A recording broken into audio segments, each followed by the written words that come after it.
नमस्कार, times of Swaraj में आप सबों का स्वागत है। मैं हूं संतोष सिंह। चलिए, टाइम्स ऑफ स्वराज के तमाम दर्शकों को दशहरा की ढेर सारी शुभकामनाएं, आशीर्वाद, प्यार। इसी तरीके से प्यार बनाए रखिए और हम जिस मुहिम में लगे हुए हैं, बिहारी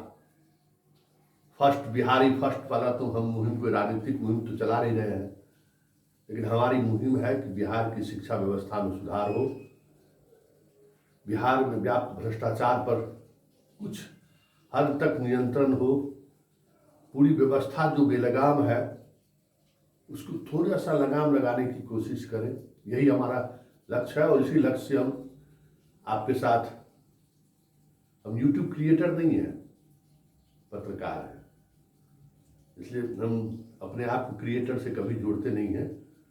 पत्रकार हैं, पहले अखबारों में लिखते थे, बीच के दिनों में टीवी में चैनल के माध्यम से पत्रकारिता करते थे, आज यूट्यूब और फेसबुक के माध्यम से पत्रकारिता कर रहे हैं। सिर्फ और सिर्फ मैं पत्रकारिता कर रहा हूं, यूट्यूब क्रिएटर नहीं है, हम पत्रकार हैं, जर्नलिस्ट हैं। इसलिए हमारी सीमाएं भी हैं और हम खबरों के माध्यम से जिन चीज़ों को जहां तक पहुंचाना चाहते हैं वो मेरा उद्देश्य भी रहता है। चलिए, सबसे बड़ी बात यह है कि चंद महीनों के ही सफर में टाइम्स ऑफ स्वराज ने वो मुकाम हासिल किया है जिस मुकाम के सहारे सिस्टम और सरकार को कई मौके पर फैसले को पुनर्विचार करने पर मजबूर किया है। ठीक उसी तरीके से शिक्षा विभाग में कई ऐसे निर्णय लिए गए हैं, कई ऐसे बदलाव किए गए हैं जो हम लोग खबरों के माध्यम से उन तक पहुंचाया है। उसी तरीके का एक बदलाव नियोजित शिक्षकों को लेकर हुआ है कि अब नियोजित शिक्षकों को ट्रेनिंग सेंटर पर नहीं जाना है, स्कूल खुलते ही जो जहां जिस विद्यालय में थे वहां वो ज्वाइन करेंगे, उनका वही ट्रेनिंग सेंटर माना जाएगा। लेकिन ये मुहिम अधूरी है। ये मुहिम तब पूरी होगी जब जितने नियोजित शिक्षक हैं जो जहां जिस स्कूल में पढ़ा रहे थे उसी स्कूल में उनकी पोस्टिंग हो जाए, तो हमें लगता है कि हमारे इस मुहिम को एक अंजाम मिल सकता है। क्योंकि देखिए, हमारी कोशिश है कि व्यवस्था बने रहे, हमारी कोशिश है कि पाठक तक वो बातें पहुंचे जो बातें वो या तो अपने अधिकारियों से सुनना नहीं चाहते हैं या फिर जो अधिकारी आसपास उनके हैं वो इन चीज़ों को समझना नहीं चाहते। देखिए, जो अराजक स्थिति बनी है पूरे प्रदेश में और इस बहाली के बाद जो वैकेंट सीट को लेकर जो बातें कही गई, स्वाभाविक तौर पर जो नए स्कूल थे उसके आधार पर सारे लोगों से एक वैकेंसी क्रिएट की गई। हालांकि वो सब आभासी वैकेंसी है, हवा में है, वो 2G स्पेक्ट्रम वाले वैकेंसी का है स्वरूप, होतु मध्यभूत हो, ऐसा हो सकता है। किसी के पास कोई डाटा नहीं है, ये हम दावे के साथ कर सकते हैं। जब आप 20 लाख बच्चों को नाम काट दिए हैं तो भाई बच्चा है कहाँ आपके पास, और 40 लाख बच्चा पहले से हट चुका है जो 2 जगह एडमिशन जिसका था। तो एक आभासी डाटा है ना कि हम इतना करोड़ बच्चों को पढ़ा रहे हैं, इतना लाख बच्चों को पढ़ा रहे हैं, किसी के पास परफेक्ट डाटा नहीं है। रोज वीडियो कॉन्फ्रेंसिंग के माध्यम से छात्रों की संख्या जरूर पूछी जा रही है कि आपके यहाँ कितने छात्र हैं, उपस्थिति क्या है, लेकिन वो सारा कुछ अगर आप कहिए तो उसके आधार पर आप शिक्षकों की नियुक्ति या बाकी जो शैक्षणिक व्यवस्था है वो आप कंक्रीट तरीके से लागू नहीं कर सकते, क्योंकि ये डाटा पूरी तौर पर आभासी है। हमारी कोशिश यही है कि इन डाटा के सहारे या जो कहा जा रहा है, जो अपॉइंटमेंट का तरीका है, फिर वहीं जाके गाड़ी रुकने वाली है कि पता चला कि एक स्कूल में 5 टीचर हैं, 5 सोशल साइंस के हैं। पता चला कि एक स्कूल में 2 ही टीचर हैं, दोनों उर्दू के हैं। पता चला कि किसी स्कूल में 2 टीचर हैं, दोनों होम साइंस का है।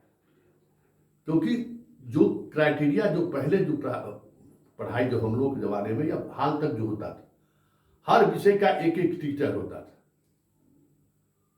अभी क्राइटेरिया क्या 40 पर, ये तो अव्यवहारिक चीज है ना, आप दे ही नहीं सकते।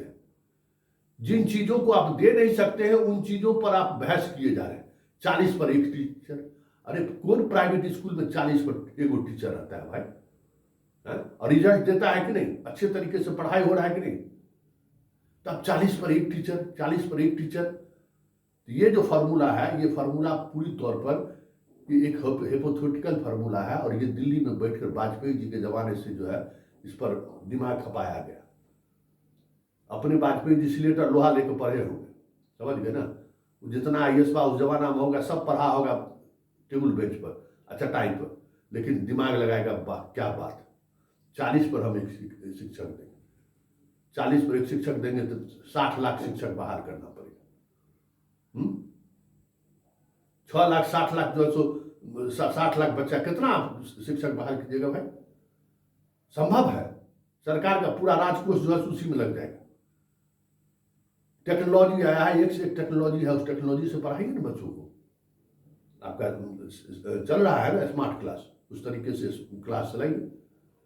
एक रखिए, 2 रखिए टीचर को जो मॉनिटरिंग करे। स्मार्ट क्लास से बेहतर व्यवस्था क्या हो सकता है? टीवी पर बच्चा लोग देखता है, दिन भर तक मोबाइलें देखता है। तो ये सारी चीजें ऐसी है जिसको हमें आपके सहारे सरकार तक पहुंचानी है। नियोजित शिक्षक को लेकर जो पत्र निकला है, वो पत्र का मजमून को लेकर अलग अलग चर्चाएं हो रही है, लेकिन मजमून यही है कि अब इनके पास कोई विकल्प नहीं है। ये समझ नहीं रहे थे, अब इनको समझ में आ रहा है कि अगर हम नियोजित शिक्षकों को अगर बदल दें, अगर दूसरे जगह उनको भेज दें, तो क्या परेशानी हो सकती है, किस स्तर पर परेशानी हो सकती है। अब ये समझ में इनको आनी शुरू हो गई है। लेकिन यहाँ तो मुजफ्फरपुर को सुपौल, सुपौल को बेतिया, बेतिया को सिवान भेज चुके हैं। कोई नियोजित शिक्षक नहीं जा रहा है ज्वाइन करने के लिए।